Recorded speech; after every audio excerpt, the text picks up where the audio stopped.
You know what's so exciting about this March 1st? I get to tell you my book, The Luck We Carry, Love, Loss, and the Stories That Shape Us, comes out this month.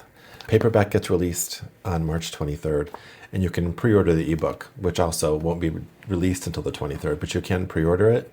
I'm so excited to get this out into the world. I'm really excited to share these stories and my reflections on the stories with anybody who wants to buy it. I was thinking about how writing has really saved me over the years. Writing is how I process my feelings. I really write about things before I figure them out. It's kind of like getting everything out on a table so that I can look at everything and inspect it.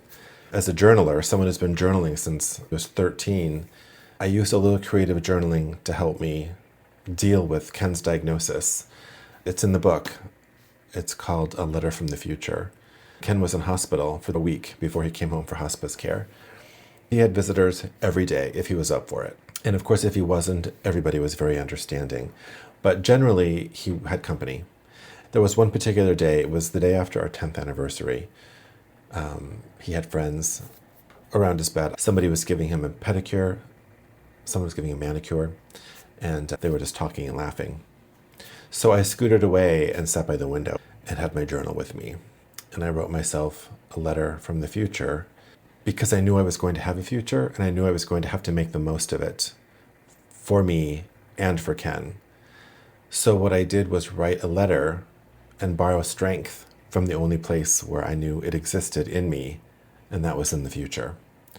So I wrote this letter to myself that was very positive. It was a bolstering letter. It was a letter to help me and light the way, so to speak.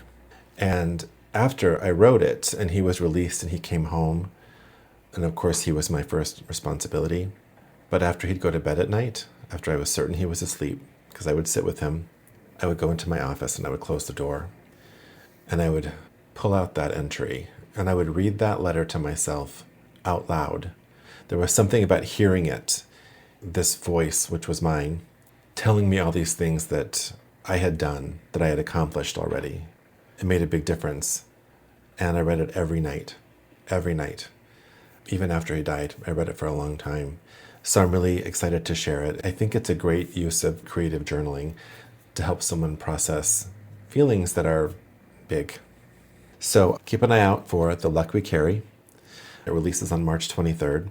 You can pre-order the ebook. You can join my mailing list, follow me on the socials. Everything's in my link tree or in the description below, depending on where you're watching. But I'm really excited to bring this book out to help people, to remind them they're not alone if they're on this path that I've been on with grief and loss. And hopefully, by example, show them that you can still have a life that's joyful and that's full of light and that still involves the person who died, because mine does. So keep an eye out for it. I'll talk to you again soon. Take care.